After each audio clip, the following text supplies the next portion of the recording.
As I told you on 9/11, I suddenly realized it was my task to make difficult books readable, which is what I've done on the back table. I sometimes describe myself as a man who reads big, thick, old books and writes modern, small books that anyone can understand. And actually, I rather enjoy it. I don't surf the web. People are disappointed when they run into me sometime and some other counter-jihadist, they go, "Have you seen my website?" No.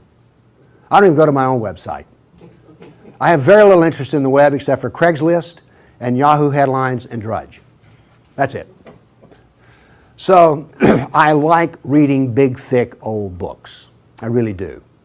But I thought when I got my books written in which the Quran was easy to understand, here's Muhammad easy to understand, all these books on Sharia and everything were easy to understand, I thought, we win.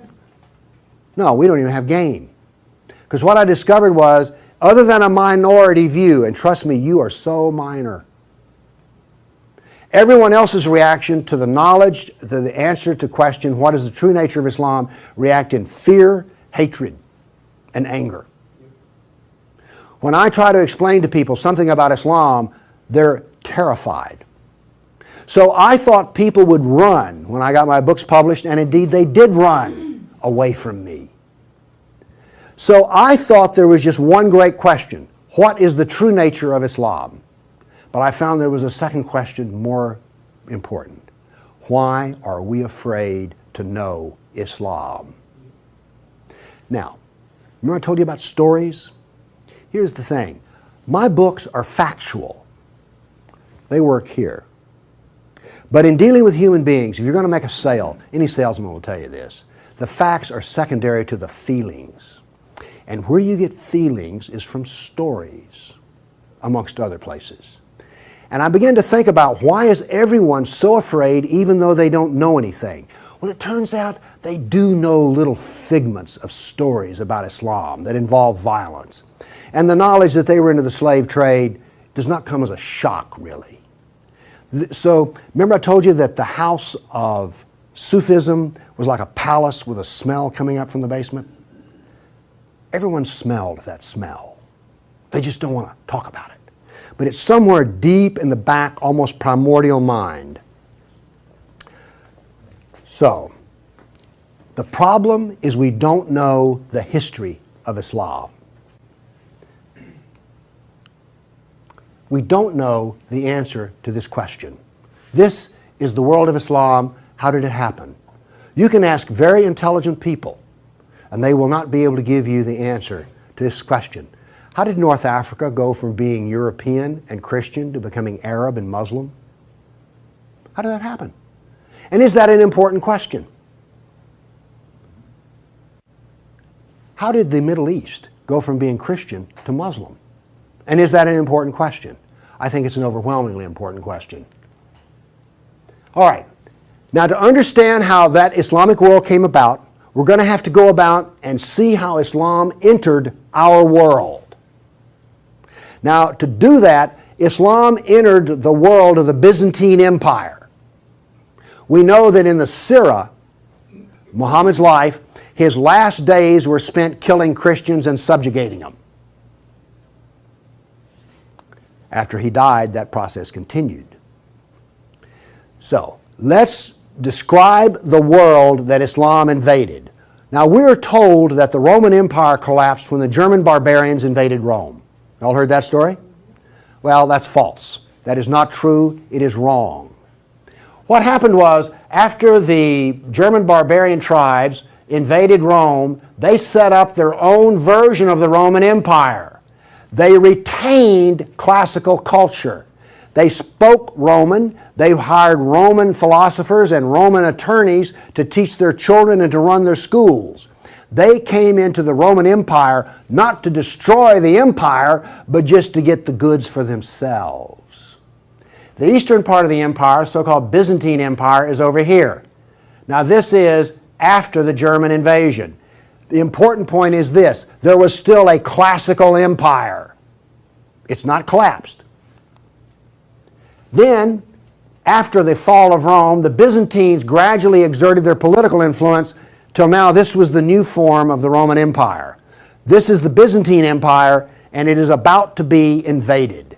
This is the classical world that Islam invaded. Notice that the classical world is still up and running. It's critical to remember that. It was now weak, but it was still up and running. We're going to see what caused its collapse. Here we see in 25 years, 3 stages of development of the spread of Islam. This is 25 years' work. How is it that the Arabs were able to do to the Byzantine Empire what the Persians could not do in Iran?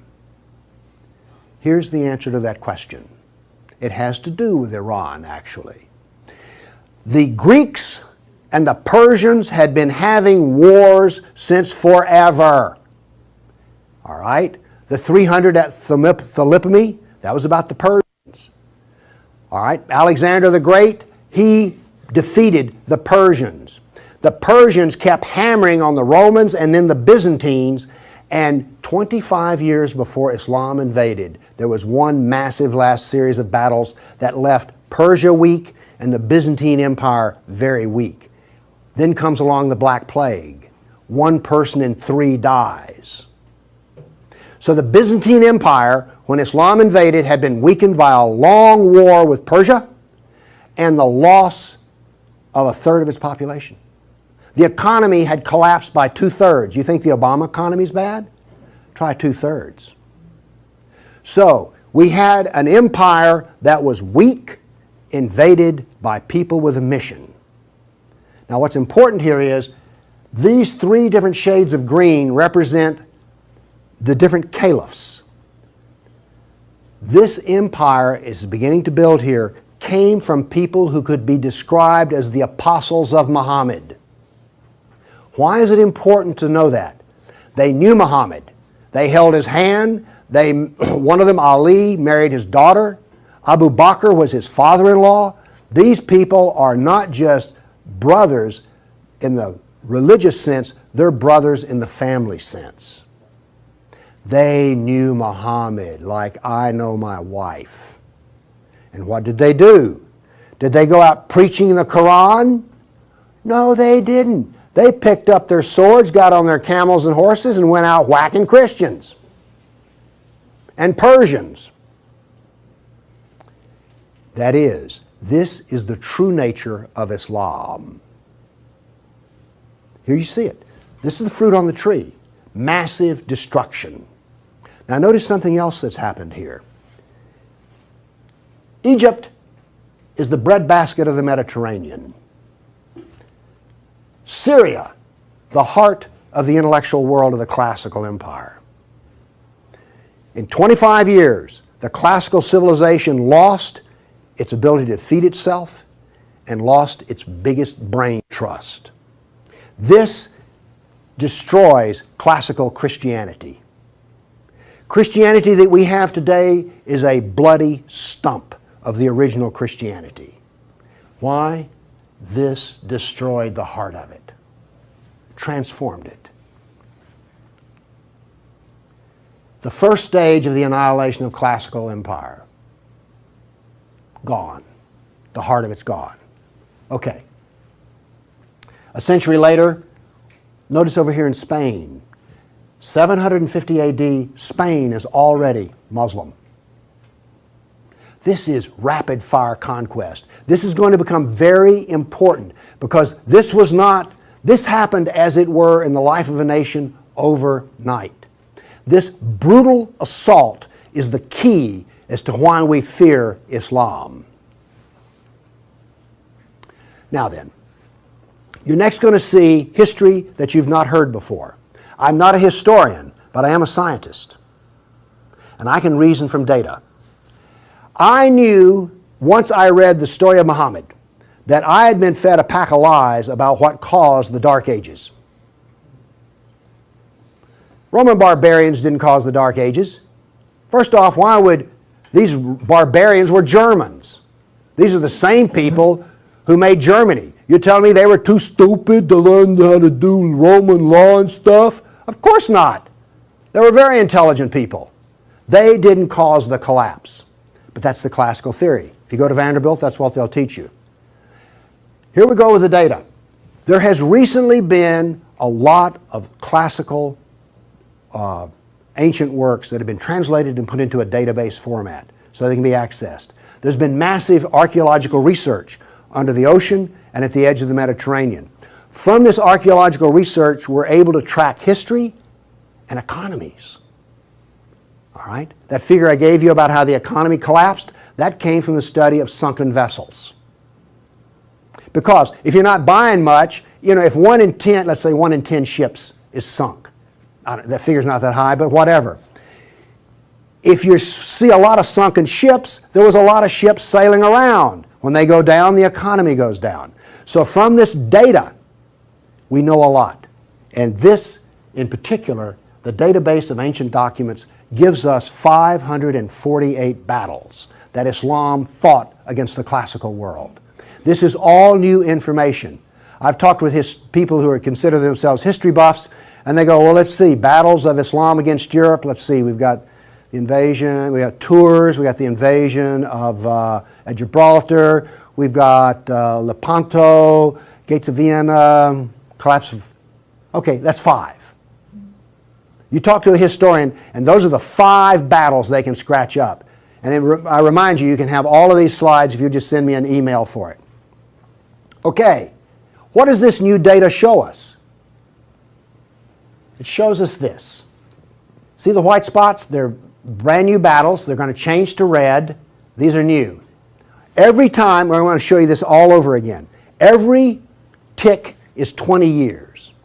The new battles for that 20-year period come up in white, then they fade to red to show you the history. So white's what's happening right now, red has happened. Let's see how these 548 battles act out over. We're going to watch, in 70 seconds, we're going to watch 1,200 years of conquest. Look how fast this is happening. Bam! Here comes... You didn't know France was hammered that hard, did you? You heard of Tours. Watch what's happening in Spain and the islands. Now, many of these raids or battles, if they're at the coastline, are slave raids. The slaving that took place in here was extensive and went on and on. All of this work is also happening now then. We're now into the golden age of Baghdad. This is the punishment that's being handed out to Christians everywhere. In Spain, after one battle, there were knights' heads were cut off and they made a pile so high that a man on horseback couldn't see over them. All of the European civilization in North Africa is now gone. I have a question. Have you read the 13th tribe? No. Okay. Now, pretty soon, and by the way, there will be a period of time, and you can see the clock running up here, there will be a brief blip of 5 battles that occur in North Africa, the Barbary Pirate Wars. We're on there. Okay? Now then, Byzantium has fallen. Now then, Eastern Europe is being hammered. Notice that it is relentless. It doesn't stop. This is the history that you're never told about. This is the history that explains how all of this came about. Now then, they're getting slower because Islam is becoming weaker.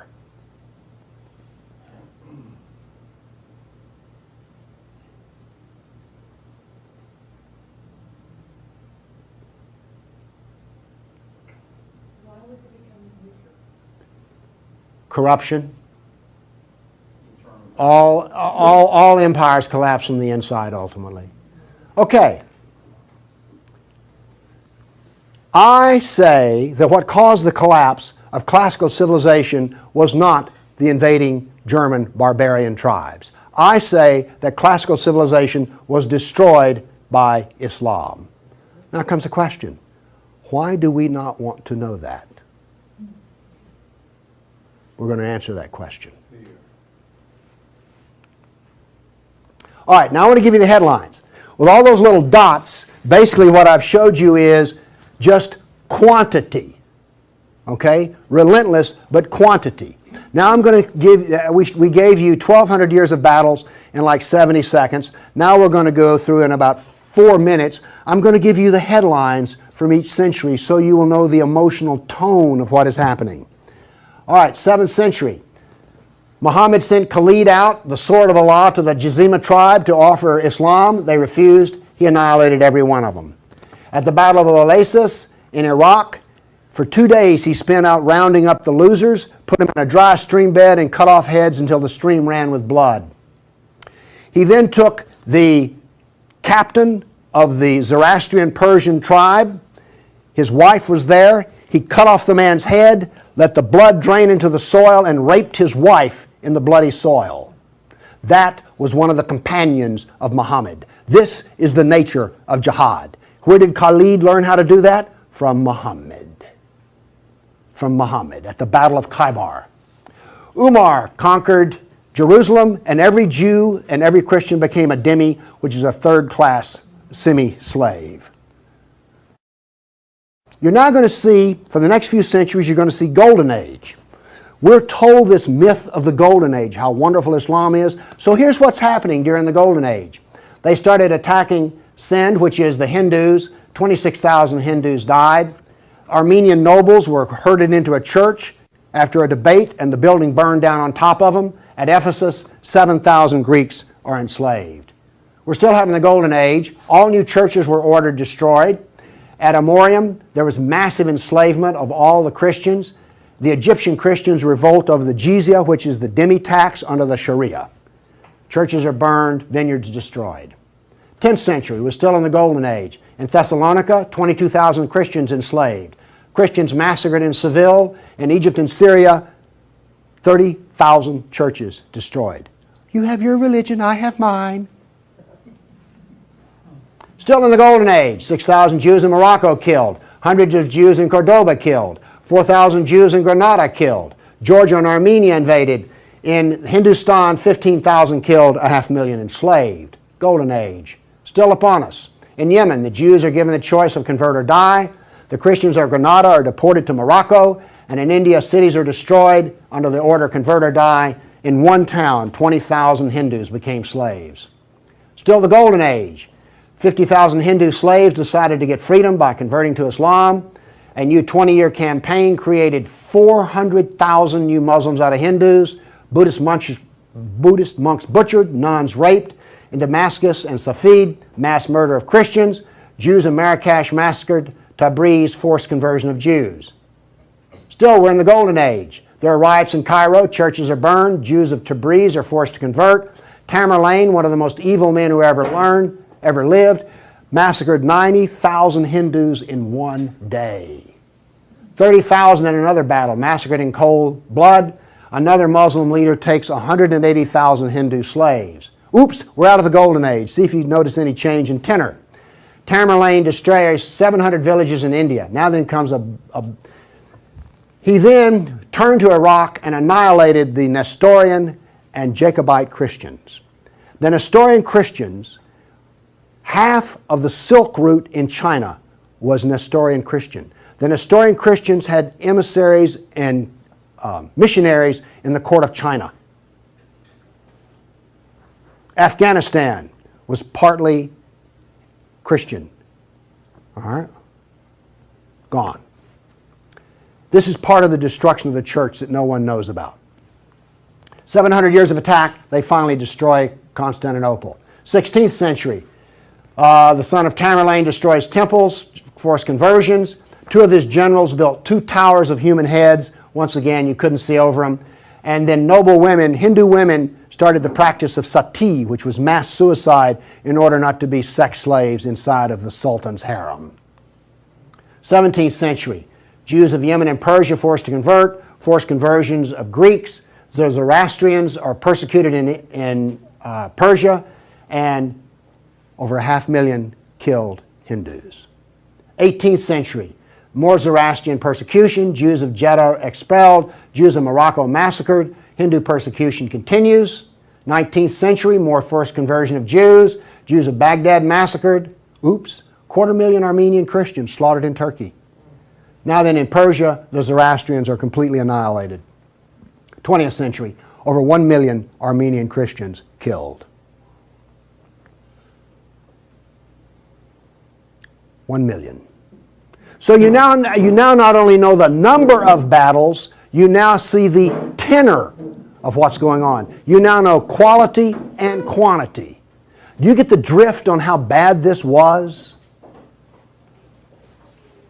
Now then, the establishment doctrine is that we've already told you classical collapse had nothing to do with Islam, and indeed Islam was a source of good, because the hillbilly Europeans lost their classical learning and the shrewd, smart Arab Muslims preserved all the knowledge in the Golden Age. This is what is taught in our schools. I maintain that it was annihilated by Islam. Okay, we've been talking about land here. I now want to talk about water, because classical civilization was based upon the Mediterranean Sea. Egypt was part of the Mediterranean world. It was not part of the African world, okay? Because to go from Alexandria, Egypt to Nigeria was a lifetime. But you could get on a ship and be there in 10 days. Does this make sense? It was cheap transportation. You could haul a ton of grain from Egypt to Rome as much as it cost 75 miles by ox cart. This is important. I'm going to be driving back on the interstate after I finish talking here. I do not expect to be attacked or shot at on the way. I presume that the interstate is safe travel. It used to be that way under the Roman peace. That ended. The importance of naval work, as many as 500 boats could be in the harbor of Constantinople. The collapse of the freedom of sea. Let me show you something. Now we know this from history, the data. Rome used to communicate with France by boat. After Islam, they went overland through the Alps. Why did they do that? There was no longer freedom of the sea. Here's interesting. The Black Plague was a known problem in the Mediterranean. It used to take 4 months to get from here to Constantinople because there was sea trade back and forth. Well, that was eliminated. So now then, when there was an outbreak of the Black Plague, it went from harbor to harbor, all around here, and it took 4 years to get to here. Do you see the point I'm making? There was that little freedom of trade. As a merchant striking out to do business, you could wind up with your ship gone, your goods gone, and you're in chains, enslaved. By the way, this cuts down a lot on commerce. A brag. The Christians couldn't float a plank on the inland sea. What did this do? It isolated Europe and impoverished Europe. So, you know the business of the Barbary pirates? You know the business of the Somali pirates? Same. It is Sunnah. It is Sunnah, the way of Muhammad. There's a famous hadith which is repeated endlessly, in which Muhammad awakes in a dream and he sees his jihadists sailing the inland sea. Islam always practices, where possible, economic warfare. Muhammad attacked caravans. What was attacked in New York? Ooh, Trade Center. This, economic warfare. I am an admirer of Islamic civilizational war methods.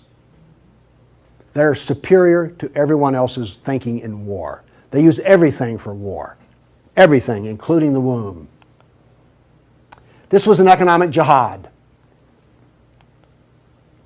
There were three, you've heard of the Dark Ages? Well, there were 3 Dark Ages. One in Europe, one in Turkey, one in North Africa.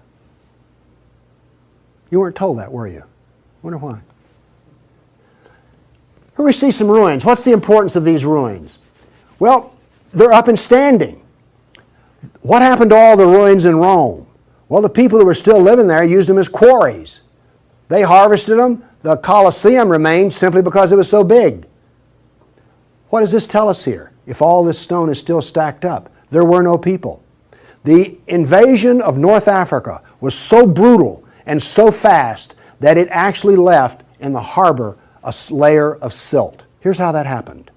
North Africa used to be farmland, irrigated farmland. The Romans, clever men that they were, put along the roads in North Africa olive trees for shade and for keeping the road fixed for free. Because what would happen is you would bid on buying a lease on a stretch of Roman road in North Africa. You maintain the olive trees and the road, and you got to keep the olives. So the Romans got money from selling the lease, and then they got the road fixed for free, and somebody has a business making money. Is this clever or what? That all ended because the invading Arabs were not farmers, they were herdsmen. The people there were Christian, and so therefore, when the average Arab family would own 50 goats. They put their goats out into the fields of Christians, and the Christians as dhimmis had no right to protest. Between death and the erosion of the crops, there was this produced a layer of silt in the harbors. So that's how brutal, hard, and fast came about this collapse of economy in North Africa. What was left for a European economy? Furs, lumber, swords, and slaves. We're now really getting to one of the points where we don't want to know this history. Anybody here all real proud about how some of your ancestors were taken off a coast in Italy and then put into a harem in North Africa? And now you have children from that who are distant relations? You see, you may have distant relations in the Arab world you don't know about because 1 million Christians were sold into slavery. And by the way, the Venetians helped to do that. And another embarrassing piece of news is this. The Jews were very big in the trans-Mediterranean slave trade. Nobody comes out of this looking good. No one looks good. Are you also beginning to see, like, I don't think I want to know any more about this history at all? Okay? Are you catching on here? All right. Now, the other thing we're told that's so bad about Christianity and so pitiful about those poor Muslims are the Crusades. Who's ever heard this? Well, the Crusades, oh, that's so embarrassing. Gosh, you know, we got out of Europe, we went over there and invaded the Arab lands, and then we killed them and hurt them, and like, oh, I've heard preachers wallow in pity about how drastically bad the Crusades were. All right, first off, Islam, remember, destroyed 30,000 churches. The Jews and Christians were dhimmis. There was infinite number of brutality against Christians. Christians were fleeing the Middle East, and the Byzantine emperor appealed to the Pope, help us, please. Now this was a big thing to do because the Byzantine emperor and the Pope did not get along at all. But these were desperate people. And what did the Pope look out and see? This is the world that he saw in 1100, the time of the First Crusade. Well, let's see, this much of Spain is Muslim, and we're getting our behind kicked on a regular basis. Oh, well, this Christianity's gone. Oops, this Christianity's gone. And look at all the battles in the non-Christian, in the areas that are still Christian. Do you see the geopolitical problem that the Pope was facing here? This was not just some, we'll saddle up, get on our horses, and go steal from them Arabs, which is what you're told. This is the political picture. But now then, let's do this. Let's look at a battle map for the Crusades. Let's be fair. I showed you the jihad map. Now here comes the Crusade battle map.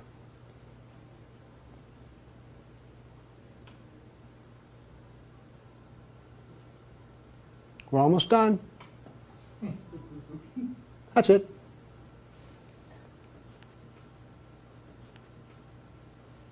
Now we're told that the Crusades are the moral equivalent of jihad. And therefore we need to be ashamed and whine and cry. All right. The Crusades were defensive, lasted 300 years, and the last one was over 800 years ago. All the jihad was offensive, lasted 1,400 years, and it's happening right now. In all probability, some Christian is being slaughtered in Nigeria today. Now, is this moral equivalence?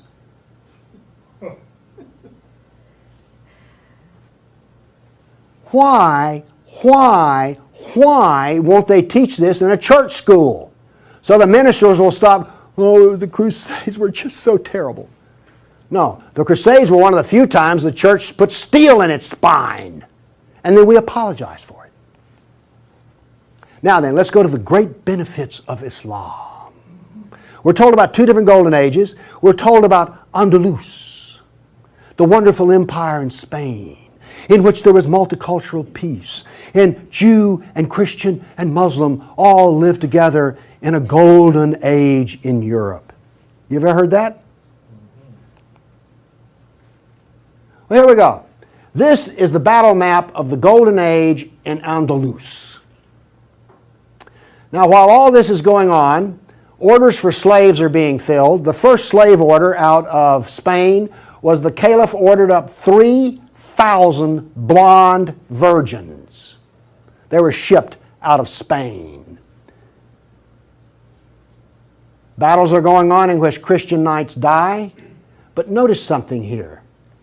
The Christians won't quit fighting. This is going to take 700 years, and there's going to be nearly 150 battles fought. Where was this caliph located? There was more than one caliph at the time. This was a caliph in North Africa. Okay. Now then, looking at this, do you understand why when Isabel and Ferdinand were finally in full power, they told every Muslim in Spain to get out of here? They drove everyone out. Okay, my question for you is this. Was Andalus a multicultural golden age or a reign of terror? I claim it was a reign of terror, and it was not a golden age at all. And yes, there were a few people who had it good. The elites had it good. There were some rich Jews and rich Christians that had it good. Also, otherwise, there was constant war, slavery, and Christians had to wear robes so you could tell a Christian from a block away. And a Christian couldn't carry a sword, and they paid special taxes. And then we come to the question, why are we told this story? Now we have the Baghdad Golden Age. Here we go. This is all the battles that are fought during the period of the Golden Age in Baghdad. Now, not only are they as busy as they can be killing Christians, but they're also busy establishing the Sharia doctrine. They're also busy establishing the Hadith doctrine. And they're also busy in doing things like slave trading. You know all those exotic photo pictures you've seen of the harem? They're sort of pre-Playboy sexy, beautiful women in gauzy outfits. All of those women were Christians. Less romantic sounding, isn't it? The other thing that's happening in Baghdad is this. A new philosophy is being generated in which there is no cause and no effect. This turns out to paralyze the mind. Okay, those were all the battles that were fought during the mythical Golden Age. Okay, during the Golden Age, Christians and Jews were dhimmis, Christians were sex slaves. Here's one that gets me. During this Baghdad Golden Age, they evolved a philosophy in which there were no laws of nature and there was no cause and effect. I'm a scientist. We work off of two laws, the law of contradiction, does the data contradict the data, and the law of cause and effect. I've just explained to you why, out of their Golden Age, why you don't find Muslims getting Nobel Prizes in science. You cannot be a scientist and not believe in cause and effect. You just can't. Won't work. Now then, the Christians did all of the vaunted translation of the Golden Age text, and get this. We're told that this was such a great peak of learning, they destroyed 90% of the books. And we're told that the remaining 10% they preserved is like, oh, this was the Golden Age. Oh, we live in eternal gratitude to the Muslims. If they had come along, we'd have had 100% of them. Presented with a library in India, the largest library in the world was a Buddhist library in Nalanda. They came to him and reported the existence after they had conquered, and they said, "What shall we do with the library?" The order from the general was this: if it contains any information that is in the Quran, we already have it, burn it. And if it contains any information that is not in the Quran, it is false, burn it. The same was done with most all of the libraries. And why are we told this was some wonderful golden age that preserved knowledge for us? Ottoman Empire, 1683.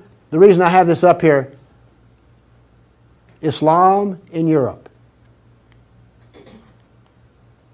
That's the world today. I've now explained to you how this world came about. It came about through relentless, brutal persecution of everyone who was not a Muslim. Now then, let's change to modern times. All of that work stops in 1922. This works off a database of 19,000 jihad attacks since 9/11. There are things like this. I know the date, the country, the city, how many are killed, how many injured, and a description. Now, when you present a guy like me with 19,000 pieces of data, I start asking questions. How do we make this make sense? So let's make it make sense. By the way, you did hear all about these 19,000 attacks in the Tennessean and the local newspaper, didn't you? You did hear about this. It was on the nightly news. We heard about Fort Hood. Oh, the workplace incident. Oh yeah, I got that. All right. Anyway, moving along here. This, by the way, is where all these took place. I just think that's interesting. And you'll notice something. This is the Islamic world, and it all centers around it. But notice how much is happening in Europe. Okay. I take the data and I parse it and I divide it. I use Islamic doctrine to analyze this data. What does Islam insist on? Well, in my first lecture, I told you they're fixated on the kafir, right? So I use the kafir to analyze this data from an Islamic standpoint. See, I'm the ultimate multiculturalist. No, really. I'm the only person you've ever met who analyzes Islam on the basis of Islam. Here we go. Here we have, in the last 10 years, the total number of attacks. In the green, we have Muslim on Muslim violence. You mean a Muslim will kill a Muslim? Really? They're doing it in Syria as we speak, right? Remember Iran, Iraq? Okay. Then we have the only one I care about. I mean, my motto here is sell weapons and intelligence to the loser. I'm very serious. You think I'm joking. I know. Okay, here's our story right here. Stays pretty level. That's interesting. By the way, there's hardly a day in which there's not a jihad attack. Modern jihad is relentless, just like classical. Oh, by the way, one of the things this curve proves right here, Islam is bad for Kafirs, Islam is bad for Muslims. Islam is bad for Muslim and non-Muslim. That's what this data shows us. You want to argue with that? Okay, modern jihad is relentless. But what did we see in the other battle map? It was relentless. There are two types of jihad, against the kafir and against Muslim. You see, every time they kill a Muslim, the reason in Syria they're killing other Muslims, they're not real Muslims. Okay? Now then, we've introduced, however, a new phenomena. The mom and pop non-state jihadi shop. Okay? All of those battles up to 1922 were out of the caliph. Okay? We now have non-state jihad. That is all that is different. Okay, jihad attacks per year. I just chose the top 4 nations. But this doesn't really give us what we want because Israel's teeny-weeny and India's great big, so let's do this on per capita. Now then, Israel, I bet you were surprised about Thailand. You didn't know that Thailand was getting whacked on a regular basis, did you? And look, here's a Christian nation, the Philippines, ranks number 3. And then India was Hindu. Oops, wait a minute. Do you know what I just told you? Jihad is against the Jew, the Buddhist, the Christian, and the Hindu. This is the data. Now you go to these dialogues, these multicultural smoozes they have, where the preacher and the rabbi and the imam show up. The preacher and the rabbi show up to tie, the Muslim shows up to win. And then what does the Muslim tell them? Oh, the Christians and the Jews, they're people of the book. Oh, we're brothers in the religion of Abraham with the Christian and the Jew. You know, we're practically the same. We're brothers in Abraham. How's that stuff work out? Well, here's one of your people of the book. Here's another people of the book. Turns out they'll kill a Jew, a Buddhist, a Christian, or a Hindu just as fast as they will another. So much for being brothers in the religion of Abraham. The data does not support the theory. Therefore, the theory is wrong. There is no brotherhood of Abraham except in the minds of people who occupy pulpits. The jihad is against the Jew, the Buddhist, the Christian, the Hindu, and the secularists, by the way. The secularists are the worst of all. Well, maybe worse than the Hindu. It gets hard to know, you know, I mean, really. It's against all kafirs. That's who the jihad is against. The religion of peace. Here we go. 548 battles, 19,000 jihad attacks. In 12 decades and 1,400 years that are jihad-free. Therefore, Islam is 91% violence and 9% peace.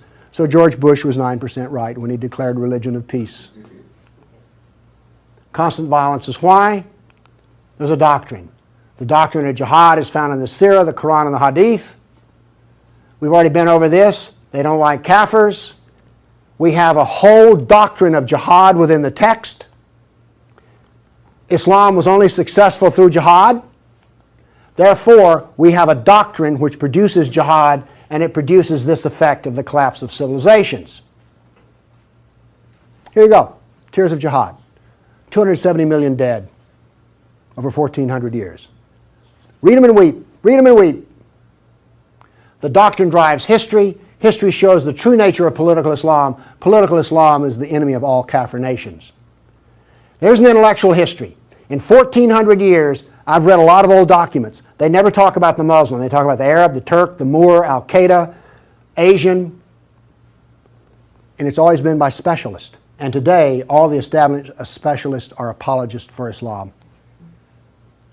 Why was the Quran code not cracked in recently? How come we don't teach Muhammad? And why is the Golden Age propaganda taught? Why do we remain ignorant and keep suffering? I maintain there's a reason for this.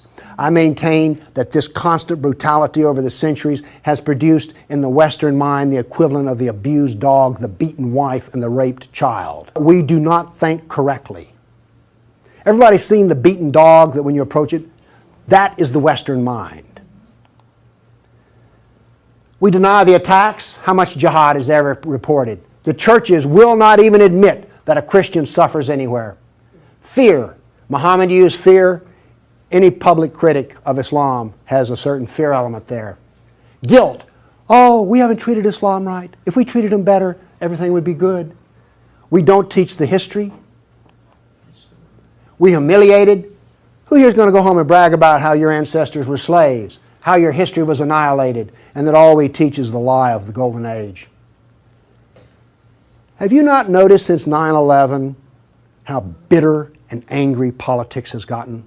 The reason is we're not allowed to get angry at the enemy, so we get cranky with each other. We're powerless. Anybody want to debate about this? The abuser. Muslims will not admit they sold a single slave or ever killed a person. They're arrogant and self-confident. Islam is perfect. Word Islam means submit. They expect submission out of us, and they get it.